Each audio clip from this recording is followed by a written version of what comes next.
জয় হিন্দ বন্ধুরা, তোমরা দেখছো তোমাদের এই প্রিয় ইউটিউব চ্যানেল বেঙ্গল গাইড। আমি রামপ্রসাদ। তো দেখো, ডব্লিউবিপি কনস্টেবল যে ইন্টারভিউ, সেটাকে অ্যাকচুয়াল প্রচুর হার্ড হয় নাকি নর্মাল হয়, কি কি কোশ্চেন করা হয়, সেখানে বিহেভিয়ার কেমন হওয়া উচিত, এবং সেখানে কি কাউকে রিজেক্ট করা হয় বা সর্বনিম্ন কত নাম্বার দেওয়া হয়, বা সেখান থেকে কি কেউ বাদ যেতে পারে, সমস্ত তোমাদের যে মনের কোশ্চেন তার অ্যান্সার পেয়ে যাবো। কারণ আমি নিজে সেই ইন্টারভিউতে বসছিলাম এবং নিজে দিয়েছি, এবং নিজের অভিজ্ঞতা প্লাস যা দেখছি রিক্রুটমেন্ট প্রসেস, সেই সব তোমার সাথে শেয়ার করবো। আশা করি তোমার যে কোশ্চেনগুলো আছে ক্লিয়ার হয়ে যাবে। আগে পুরো ভিডিওটা দেখতে থাকো। দেখো, ডব্লিউবিপি কনস্টেবল র্যাঙ্ক একমাত্র মনে হয় যেন আমার যতটা সম্ভব যে ইন্টারভিউ ওয়েস্ট বেঙ্গলই আছে, বাকি কোনো স্টেটে কনস্টেবল র্যাঙ্কের কোনো ইন্টারভিউ হয় না। এবার ইন্টারভিউ একটা হচ্ছে তোমাদের দেখে নেওয়া তোমার বিহেভিয়ার কেমন, তোমার অ্যাটিটিউড কেমন। সেখানে যারা উচ্চ অধিকারী থাকেন তারা এসে ইন্টারভিউ নেয়, কখনো কখনো আইপিএসও বসেন, মানে কখনো কখনো দেখার জন্য। কারণ একটা কনস্টেবলের ইন্টারভিউ নেওয়ার জন্য অত হাইফাই র্যাঙ্কের অফিসার আসেন না। তো বলি, দেখো, প্রথমত হচ্ছে তুমি যেদিন ইন্টারভিউতে যাবে তোমার কি কি বিহেভিয়ার ভালো হওয়া দরকার। দেখো, তোমার ড্রেসিং সেন্স, তোমার জুতো, এমন নয় যে তুমি ড্রেসিং সেন্স সাদা পরে নিলে, গলায় লাল টাই লাগিয়ে নিলে, নিচে কালো প্যান্ট পরে গলায় টাই লাগিয়ে চলে গেলে, না। নর্মাল ড্রেসিং সেন্স, এমন নয় যে তুমি সাদা আর কালো পরিয়ে দিতে পারো। তোমার ব্যাস ফর্মাল ড্রেস, যে কোনো ফর্মাল ড্রেস হলেই কিন্তু তুমি সিলেক্টেড। এমন নয় যে কোথাও লেখা আছে সাদা শার্ট আর কালো প্যান্ট, এরকম কোনো সিস্টেম নেই। তো সবাই যেটা চুজ করে তুমিও করো, তুমি কেন ব্যতিক্রম যাও, তোমাকে হয়তো দুটো কোশ্চেন আরো এক্সট্রা করবে। তো সবাই যে পথে যায় সেই পথে চলাটাই ভালো। দেখো, কোশ্চেন কি খুব হার্ড হয় না? কোশ্চেন কিন্তু খুব হার্ড হয় না। তোমার সাথে জাস্ট কিছু কথা তারা আলোচনা করে। অনেককে তো এরকমও বলতে শুনেছি যে সে কি করে, তার বাবার নাম কি, তার গ্রাম কোথায়, সে পুলিশ লাইনে কেন আসতে চায়, ব্যাস এই নর্মাল কিছু কথা জিজ্ঞাসা করে কিন্তু তাকে ছেড়ে দিয়েছে। অনেকে কোয়ালিফিকেশন দেখার পর সে হয়তো দেখা গেল হিস্ট্রি অনার্স, তো তাকে বলেছে কেন তুমি এখানে আসতে চাও। অবশ্যই তুমি যদি যে বিষয়ে পারদর্শী তোমাকে সেখান থেকে কোশ্চেন করবে, তুমি যদি কোনো বিষয়ে পারদর্শী না হও তোমাকে নর্মালি ছেড়ে দেবে বলে। দেখো, তুমি যদি সেখানে পারদর্শী খুব ভালো দেখাও তুমি তো সেটা নাম্বার পাবেই ভালো। যদি খুব কম দেখাও তাহলে কত পাবে? তাহলেও তুমি সর্বনিম্ন 8 পাবে। এবার বলি যে দেখো, একজন ক্লাস 10th পাস করে গেছে, তাকে যখন দেখছে, এবং একজন গ্র্যাজুয়েশন পাস করে গিয়েছে তার সার্টিফিকেট তখন দেখছে, দুজনের কিন্তু আলাদা ইম্প্যাক্ট তৈরি হয় অফিসারের মধ্যে, যে দুজনের মধ্যে কাকে চয়েস করব। এবার যে ছেলেটা ক্লাস 10th বা 12 পাস করে গিয়েছে তার কোশ্চেন কি হবে? তার কোশ্চেন নর্মালি হবে যে তোমার নাম কি, কোন গ্রাম থেকে এসছো, পুলিশ লাইনে কেন আসতে চাও, তোমার কোন বিষয়টা ভালো লাগে। তুমি এমন নয় যে তুমি শুধু পড়াশোনায় বলতে পারো, তোমার ড্রাইভিং ভালো লাগতে পারে, ড্রাইভিং বলতে পারো, তোমার সুইমিং ভালো লাগতে পারে, সুইমিং বলতে পারো, তুমি সিঙ্গিং করতে পছন্দ করো, সিঙ্গিং বলতে পারো। এই তো আমাদের রিকমেন্ডের কয়েক বছর আগে 2019-20 শায়দ যে রিকমেন্ড হয়েছিল, সেখানে আমাদের একজন দিদি, নিজের না, একজন মুসলিম দিদি, তিনি বলেছিলেন আমি ভালো গজল করতে পারি, গজল। তো তাকে বলেছিল ঠিক আছে 2-1 লাইন গজল শুনে গেয়ে শোনাও। তো সে কিন্তু গজল শুনেছিল, বাকি তার নাম অ্যাড্রেস জিজ্ঞাসা করে ছেড়ে দিয়েছিল। তো তোমার যে বিষয়ে রুচি আছে সেই বিষয়টা তুমি সেখানে তুলে ধরতে পারো যদি জিজ্ঞাসা করে। তুমি হয়তো এনসিসি ক্যাডেট, ঠিক আছে, হ্যাঁ, একটা কোশ্চেন তোমাদের বললে এনসিসি বলে মনে বললো, এনসিসি ক্যাডেট তুমি ঢোকার পর থেকেই তেজ চালে চলে গেলে, দাঁড়িয়ে সেল করলে, না, তোমাকে পারমিশন দেওয়া হয়নি। তুমি সেখানে ইন্টারভিউ দিতে গেছো, সেখানে প্যারেডের গ্রাউন্ড নয় যে প্যারেড করবে। একজন করেছিল, তাকে এই কথাটাই বলেছে তুমি কেন দরজা খোলার পর এরকম ভাবে এসে আমাদের স্যালুট করলে, তুমি ড্রেসে নেই, তুমি স্যালুটের কি বোঝো? বলছে আমি এনসিসি সার্টিফিকেট আছে বলে। স্যার বলে তাহলে এনসিসি সার্টিফিকেট তুমি পেলে কিভাবে? তোমার যখন সাধারণ সেন্স নেই যে কিভাবে আসতে হবে কি না। ভবিষ্যতে তিনি চাকরি পেয়েছিলেন, তিনি এটা করেননি, এসএসসি জিডিতে করছেন। যাই হোক, তো এখানে ভুল করবে না যে এনসিসি সার্টিফিকেট আছে বলে তুমি সেই বিহেভিয়ারে যাবে। জাস্ট তুমি একজনের সঙ্গে সাক্ষাৎকার করতে গিয়েছো, তুমি সেখানে প্যারেড গ্রাউন্ডে যাবে। আশা করি ক্লিয়ার হয়ে গেল। হয়তো অনেক বেশি বলে ফেলছি তোমাদের, চলো মেন টপিকে ফিরে আসি।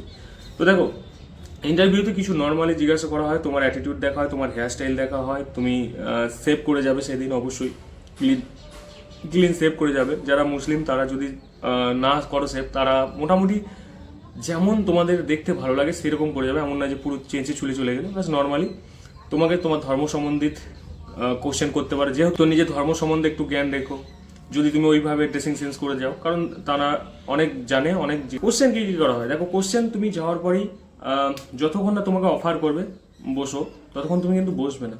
কারণ তুমি গেছো তার কাছে, তার পারমিশন ছাড়া তুমি কিন্তু বসতে পারবে না। তুমি গেলে বা নমস্কার বা জয় হিন্দ বলে সম্বোধনা করলে, যাই হোক তোমার যেটা পছন্দ হবে, নমস্কার বলাটাই ভালো। তো সম্বোধনা করলে, তিনি হয়তো অফার করলেন যে বসো, তো সেখানে বসলে, বসার পর তোমার বসার ভঙ্গিমা যেন এইরকম না হয়, মানে এইরকম করে না, জাস্ট এরকম করে চেস্ট আপ, ঠিক আছে, বাটন যেন একদম সিধে থাকে, এরকম নয় যে এরকম হয়ে গেল বসার সঙ্গে সঙ্গে, এরকম নয়, বাটন যেন সোজা থাকে। দরকার হয় তুমি বসার পরে একবার এরকম টেনে নিতে পারো, ব্যাস নর্মালি বসে পড়লে। বসার পর তোমার চেস্ট আপই থাকবে যতক্ষণ পর্যন্ত তুমি ইন্টারভিউ দেবে। এমন নয় যে পিছনে চেয়ার আছে বলে এরকম হেলে বসে পড়লে, না। এর কারণ, হেলে বসার কারণ হচ্ছে তুমি কোনো সিচুয়েশন সব কিছুতে কেয়ারলেস হয়ে যাও, মানে তুমি যে কোনো জায়গায় তুমি হ্যান্ডেল করতে পারবে না, মানে কেয়ারলেস একটা ভাব। তো সেক্ষেত্রে তুমি এরকমই বসবে যতক্ষণ না ইন্টারভিউ শেষ হয়েছে। ইন্টারভিউ কত মিনিট হয়?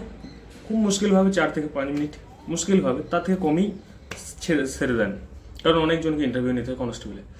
তো নর্মাল এরকম বসার পর তোমাকে প্রথমেই যেটা জিজ্ঞাসা করবে, তোমার নাম, তুমি কোথা থেকে আসছো, কোন ডিস্ট্রিক্ট, ঠিক আছে, তোমার কোয়ালিফিকেশান কী আছে, আচ্ছা তুমি কোন বিষয়ে পারদর্শী। আচ্ছা যদি এটা না জিজ্ঞাসা করে তাহলে তোমাকে জিজ্ঞেস করবে তুমি পুলিশে কেন আসতে চাও। আচ্ছা পুলিশ শব্দের অর্থ কী।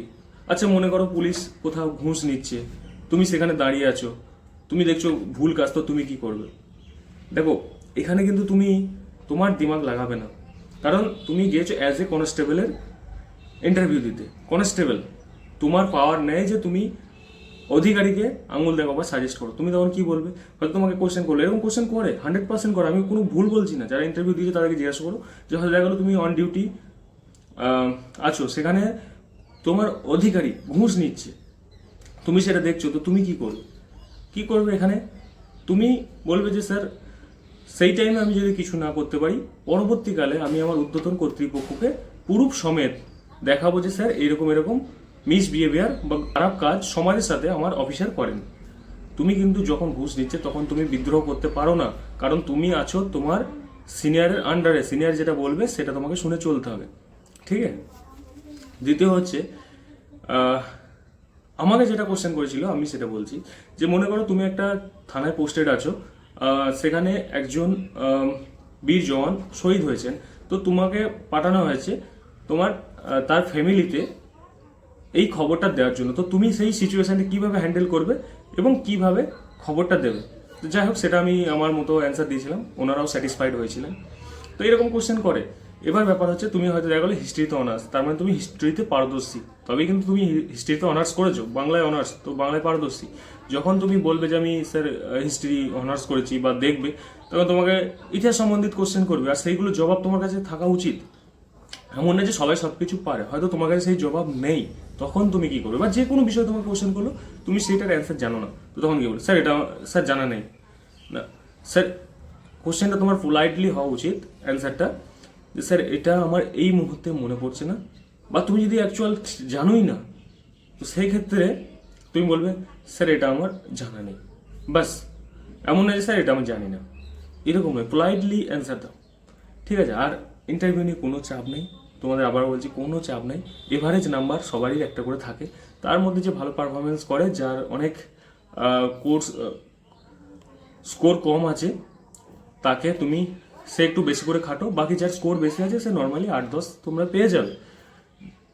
আর দ্বিতীয় হচ্ছে অনেক সময় দেখবে অফার করে, ঠিক আছে, যে তুমি ইন্টারভিউ থেকে কত নাম্বার আশা করছো। তুমি এমন বলবে না স্যার 5-6 বা 8-10 এরকম বলবে না, তুমি বলবে স্যার আমি চাই আমার বেস্ট দিতে এবং আমি চাই বেস্ট নাম্বার নিতে, ঠিক আছে। ধ্যান সে শোনো, বলবে আমি চাই আমার বেস্ট দিতে এবং আমি চাই আমার বেস্ট নাম্বার নিতে। যদি বলে তুমি তোমার বেস্ট দিতেই পারছো না, তুমি বলবে যে স্যার আমি চেষ্টা করছি আমার বেস্ট দেওয়ার জন্য। তারপরে তখন যদি জিজ্ঞাসা করে আচ্ছা ঠিক আছে তোমাকে কত নাম্বার দিলে তোমার সন্তুষ্টি হবে, তুমি বলবে স্যার কমসে কম আমি চাই যে 15-র মধ্যে 15ই পেতে, বা 10-এর মধ্যে 10ই পেতে। এমন নয় তোমার এক্সপেক্ট কম দেখে সে বেশি নাম্বার দিয়ে দেবে না। অনেক সময় তুমি যদি 10 নাম্বার চাও 10 নাম্বারই দিয়ে দেয়, ঠিক আছে, যে আমার 10 নাম্বার প্রয়োজন। তাহলে তুমি দেখা গেলো যে 0.25 বা 0.2 বা 3 নম্বরে বা 2 নম্বরে বা 1 নম্বরে বাদ চলে গেল, তখন তোমার কতটা আফসোস হবে। তো চাইবে সবসময় ফুল নাম্বার চাইতে যদি এরকম অফার করে। তো আশা করি ভিডিওটা অনেক বড় হয়ে গেল, অনেক কিছু জানতে পারলে। আরও যদি কিছু জানার থাকে কমেন্ট করো, পরবর্তী ভিডিওতে তোমরা অ্যান্সার পেয়ে যাবে। আর চ্যানেল নতুন হলে চ্যানেলটা অবশ্যই সাবস্ক্রাইব করে দাও। পরবর্তী ভিডিও দেখার জন্য চ্যানেলে ভিজিট করো। জয় হিন্দ, জয় ভারত।